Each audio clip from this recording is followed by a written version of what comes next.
All right. So today we've got our friends at WellLink, and I've got some questions here I'm supposed to be asking Katherine. But I'm just going to, let's just do away with that. Love it. Yeah.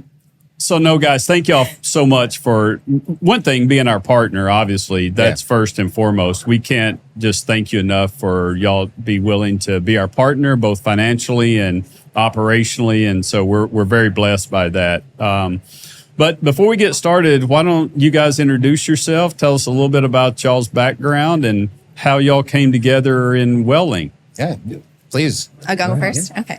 So I'm Katherine Grogan. I am the corporate development consultant for WellLink. So while as I sit as a consultant, I like to say I feel very much part of the WellLink family. So I've been very blessed and feeling like that.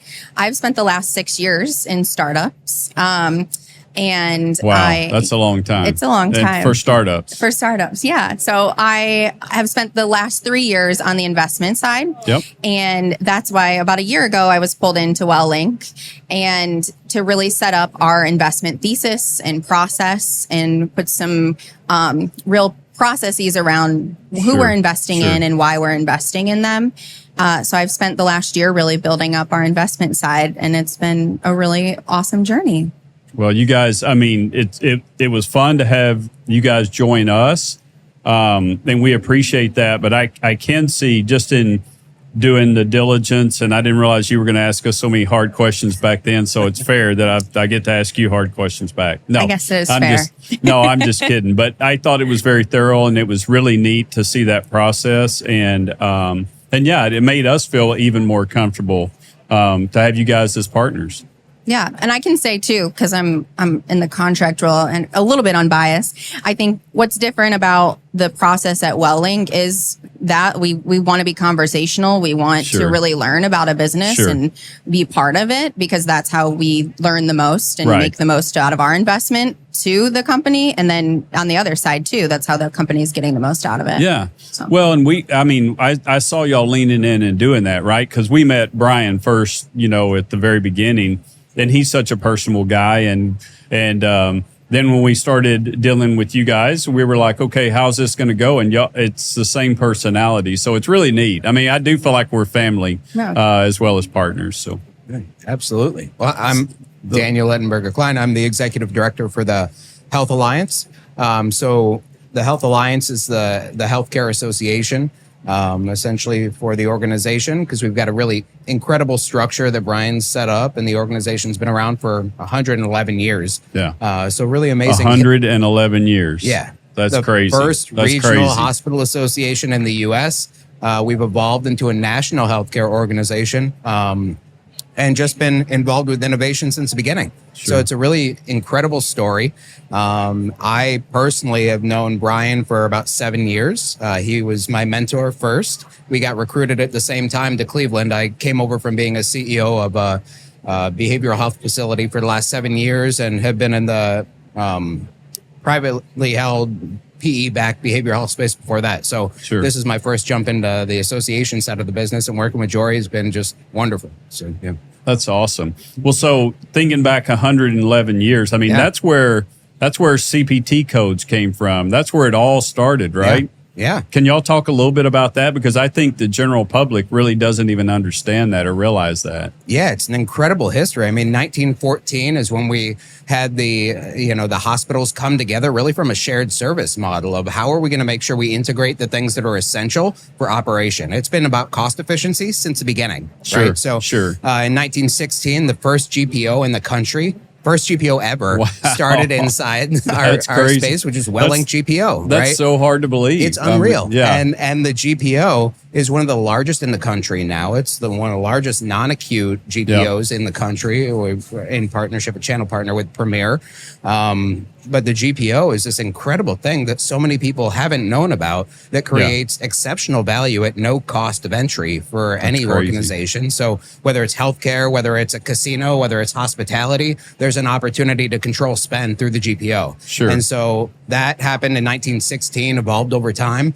But then the National Healthcare Accounting Codes came out of the organization. What is the insurance marketplace today came out of the association. It started with what was Blue Cross Blue Shield of Northern Ohio, which turned into MedMutual. Oh, and wow. so the whole basis Oh, wow, for I didn't realize that. insuring a patient happened because of an accountant at Elyria Memorial Hospital who wanted to give it a try and thought that there would be value in creating an insurance pool of money. Sure. So sure. it's really been changing and evolving over time. And in the late 60s, in partnership with the American Hospital Association, it evolved to be for long-term care facilities and other types of providers. And so with every massive change in the healthcare landscape, you see changes, whether it was the Greater Cleveland Hospital Council, whether it was the Center for Health Affairs and WellLink today. Yep.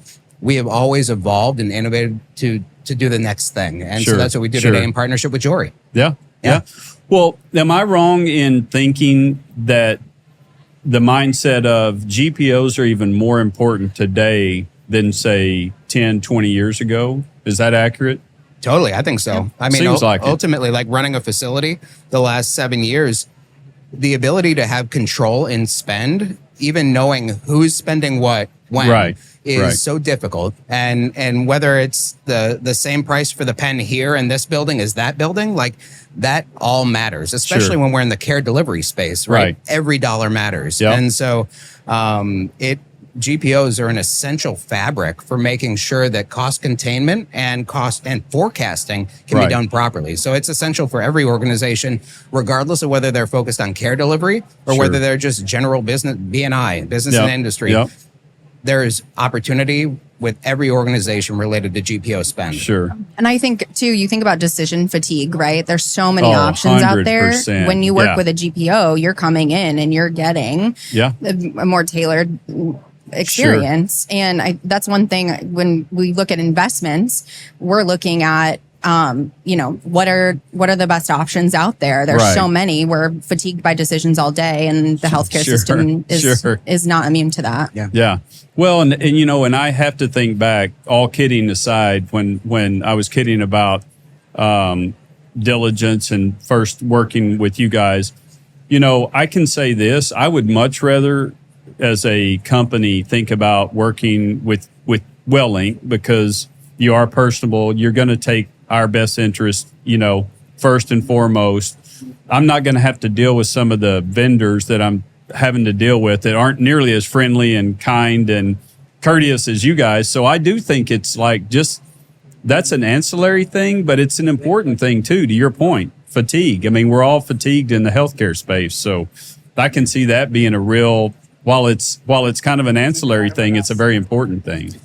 One of the things that I think also sets us apart and where the Jorie partnership comes into play is we have, being a regional hospital association originally and now being a national healthcare association, we were very fortunate to have closed on an acquisition with the Healthcare Council at the beginning of February. Congratulations. So big deal, that brought over 40 hospitals and healthcare systems, over 800 potential sites across 9 different states into the mix, 2 more GPOs into that as well. That's amazing. And it also allowed us late last year to invert what we thought healthcare associations could be. And this was really like a Brian brainchild idea, which was so many of these healthcare associations are built to have net patient revenue as the dues model structure, or an expense algorithm on the back end determine dues. And so we wanted there to be low to no cost of entry for people to participate in the technology like Jorie, to participate in cybersecurity organization like EC First. And so for us, we have our most expensive due now would be for a single hospital for a single year, and it's $2,500. That's crazy. That's the most expensive membership, all the way down to $150. How can you not say yes to that? Exactly. Yeah. And the GPO has no cost for entry. They'll look at your entire AR and determine whether there's opportunities. So we want to be involved, just as I know Jorie does, in making sure that the healthcare ecosystem is stronger tomorrow than it is today. And that's how we're doing it. I love it. I love it.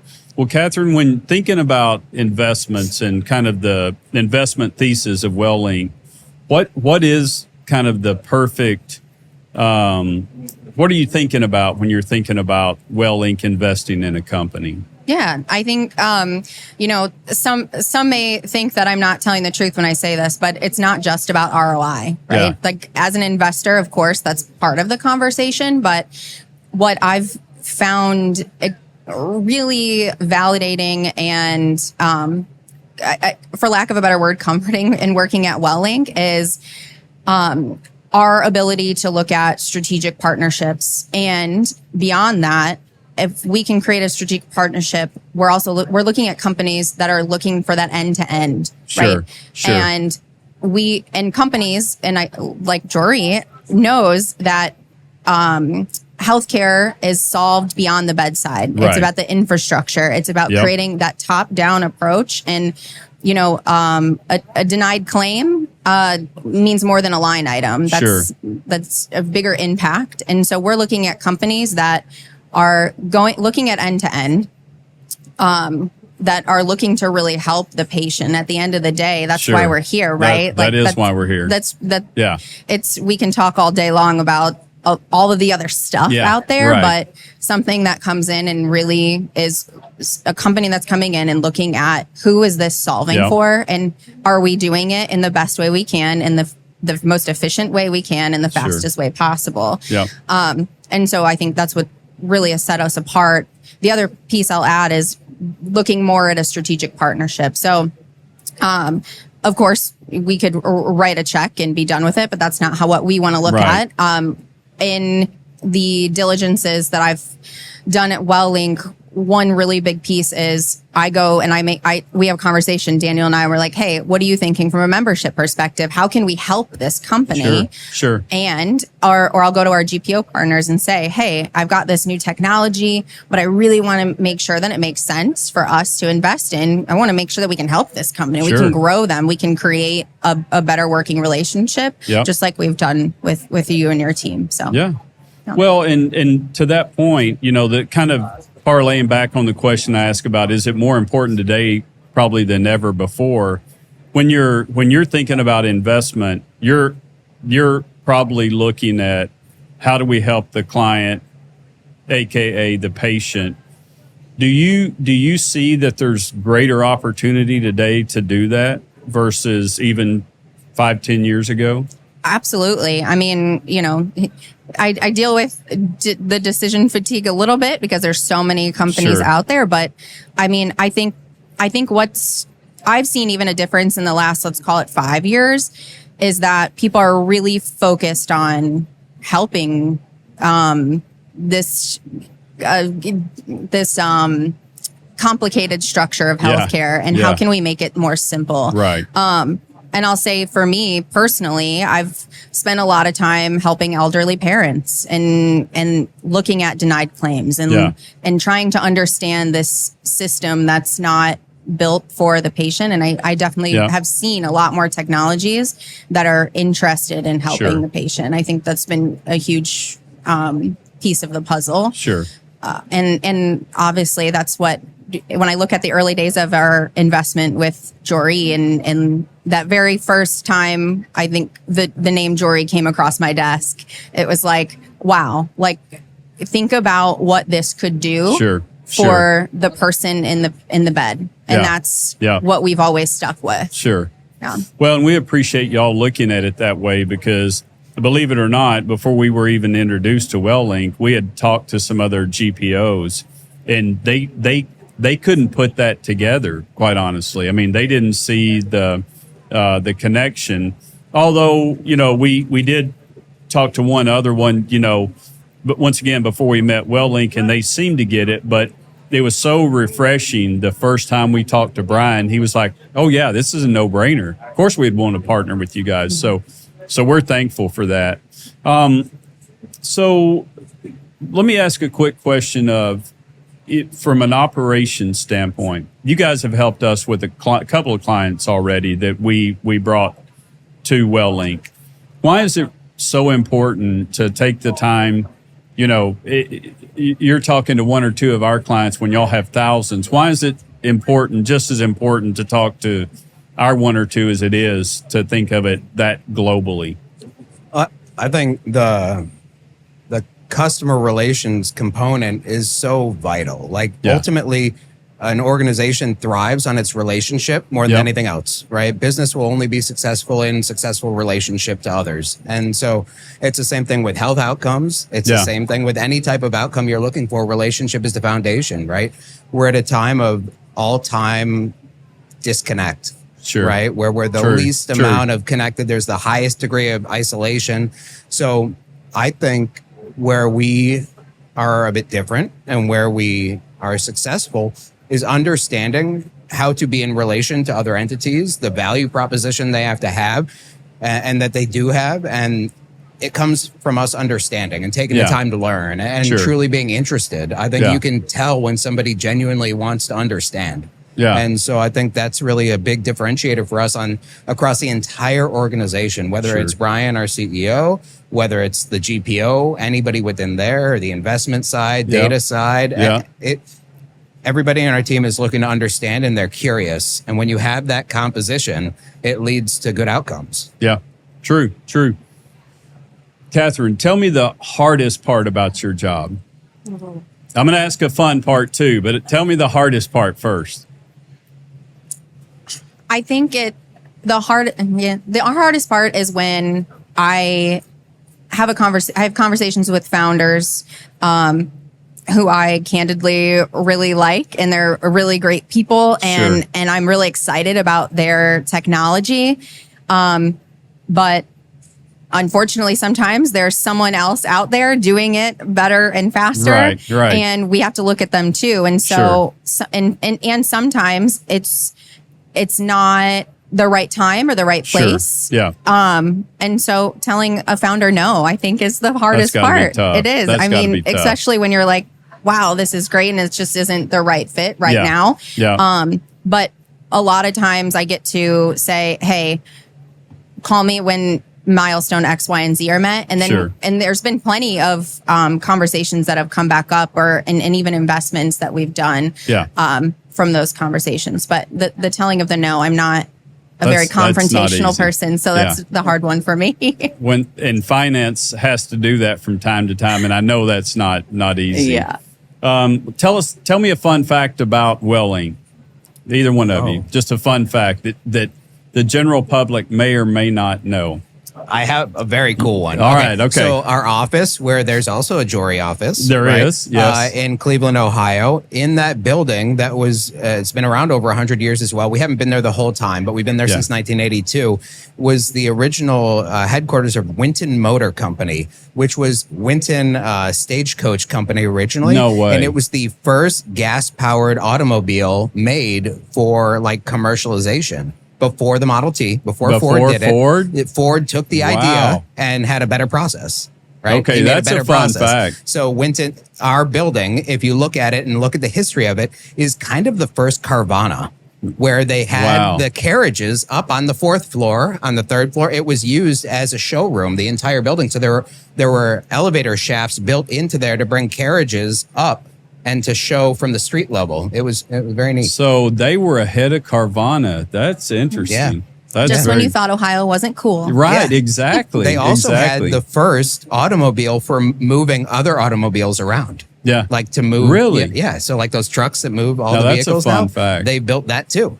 That's a fun fact. Yeah. So partnership, looking forward with our partnership. How do y'all see the next year or two kind of shaping out with Jorie and WellLink, and what are some of the things that you believe we can do together to help clients, hospital systems, and patients? Go first. Yep. Well, I think every opportunity that we've had is an incredible case study. Sure. And so I want to take all of those forward as the membership grows, as the national footprint grows, and just work together with bringing forward like the use case and saying like, look, this is the opportunity. So many people are leery of new technology, of new process, of new organizations and entities. They think they're going to be upsold something. Yeah. Right. Yeah. But to see that there's actually authentic people behind the product that are looking to have the best case scenario to make sure that every single dollar can go to care. Yeah. Every single dollar at a time when margin is most pressed, more than any other time in history, probably. It is incredibly important that we work together diligently with our partners across the country to show use case, to show adoption, time to adoption, and then how quickly we can create value outside of just revenue cycle is a massive opportunity, but then we have the GPO, then we have the programming, the educational component, the networking, the government and advocacy. There's so many ways for us to leverage our partnership and bringing opportunities to organizations that will make us a stabilizing force in healthcare together. Agree. And I'll add, from the investment side, when I look at investments, I'm always looking at, is there an opportunity for Jorie to connect with this company? Sure. Oh, hey, if I look at a certain technology and there's a connection that we can make to a membership, or if there's a connection that I can make to another portfolio company that we have, we are always looking for connections. And I think that's a really big piece of WellLink is we are never okay, shake your hand. Hi, nice to meet you. See you later. Right. We always continue to have these conversations and are always thinking about how can we help these startups that I'm having conversations with, how can we make them better? Sure. And who have we met that we can connect them with? Yep. And that's a huge piece of it that you won't find in a lot of other places. No, that's true. And you said something very interesting because you kind of summed it up. You said, yes, it's about finance, but it's also all the way down about the patient. So how do we make sure we're not just looking at the finance? We know it's a big piece of it, right? And we always say we're trying to make sure all hospitals keep their doors open. But at the end of the day, how do we not just focus on the finance piece and still remember that it's people as well? I think you put a face or a name to that. Yeah. To the thing that we're trying to solve. We think about, I think I mentioned earlier on, it's a denied claim. And you think about, X amount of claims are denied. Oh, that kind of sucks. Yeah. But right. You think about no, those are people who that can make or break their life. Yep. They don't have, you think about an elderly couple in their early 80s who doesn't have a fund saved up, and you just denied their huge claim. And it's that claim could have been approved if we had the technology to make sure that the right things were done. Sure. So I think it's just putting a person and a face to it. And Yeah, I think very often, and we've been talking about this lately quite a bit. So often the responsibility for the financial burden of a denial gets shifted fairly quickly from a healthcare system onto the patient, right? Based on those consent forms. And so to Katherine's point, our goal is to make sure not only that the healthcare system is healthy enough to navigate, because the administrative, the overhead, the burden, the financial toll of those denials and just even not just denials, a clunky revenue cycle process it's detrimental to all patient care, right? Because it takes away, it costs more, and it ultimately leads to less dollars and cents behind the care delivery model. And so the more that we can show the impact for those receiving care across the institutions, I think the better off all healthcare systems will be, because they'll say, $1 saved means this community benefit, right? It's not just revenue. It's a good way to look at it. It's not just good outcomes. Yeah. It's community benefit, which all of these systems are having to report on too. So that's a massive impact. Yeah. And I will say your CEO, Brian Lane, kind of exudes that, right? He taught me that about him one of the first times I met him. So that makes sense. All right. So one last question for each of you. If I had the crystal ball to look into and say, what does WellLink look like 5-10 years from now? Just looking in that crystal ball, I'm going to ask you first, Katherine. What does that look like financially? Not specifics. I don't need to know P&L numbers or anything like that, but just financially, what is WellLink thinking about, going to look like, moving towards in the next 5 or 10 years? Yeah, I think it's looking at, and I'm going to think more in terms of the investment arm, right? But sure. A huge piece of that is thinking about what technologies can we connect to our providers in our network, our clinics in our network. How can we make that bigger and better? How can, when I'm looking at an investment, I'm looking for 5X. I'm looking for the 10Xers. Sure. And because not only is that a strong ROI, but that strong ROI means I can put that money back into other technologies to continue to help more patients. And that's more patients, those more people at the bedside that we can help. And so I'm looking for those companies that care and can grow fast. Sure. Yeah. Daniel, from an operations standpoint, what does it look like? I got a lot of answers. All right. We're on the clock, though. Yeah. So. Well, and I think Andreet will be a good key point to that from a data perspective too. Our IT and data lead. But we ultimately our goal is to create a unified voice in healthcare, which is a massive undertaking, right? Yeah. So to move from a regional hospital association to a national healthcare association, and changing our membership type strictly from hospitals and healthcare systems to the entire continuum of care. Wow. I like it. I think we're working to create a unified voice across healthcare. And that comes from an advocacy perspective. So we're creating a presence at the federal level to make sure that we can create that one unified voice in healthcare and then bring solutions to that group to make sure that they're stronger every single day. And then the other piece is, I think Katherine and Katherine, who she works with too, will be instrumental in the next 5 to 10 years in WellLink being seen as a national convener of associations.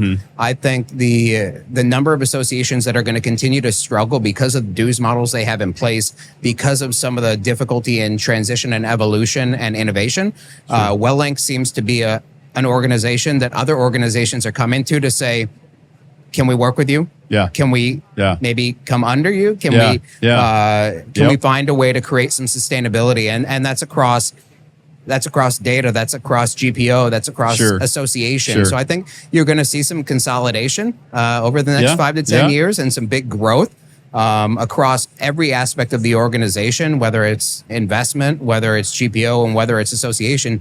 You're going to see, my hope is if we're successful, not only is the healthcare ecosystem healthier in 5 to 10 years, but you're going to see a massive launch of a WellLink national brand that is visible and recognizable. What a fun place to be in, right? Cool. When other companies are looking at your company as a business model to partner with, that's a neat place to be. Yeah, absolutely. Yeah. So it's exciting. We certainly think that WellLink is going to be a rocket ship. I mean, we see it in talking to other companies. WellLink is really doing some really neat things. And I just want to tell you again how much we appreciate y'all's partnership and friendship. It means the world to us. So thank y'all very much. The feeling is mutual. Yeah, absolutely. Thank you. Thank you, guys.